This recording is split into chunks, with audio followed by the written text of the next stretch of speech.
Hello everyone.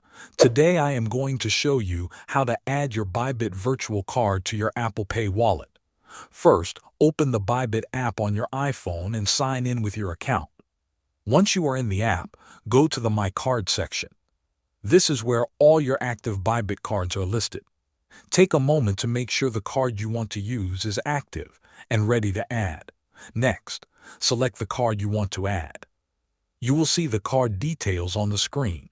Check that the card information is correct. Then look for the option that says Add to Apple Wallet and tap it.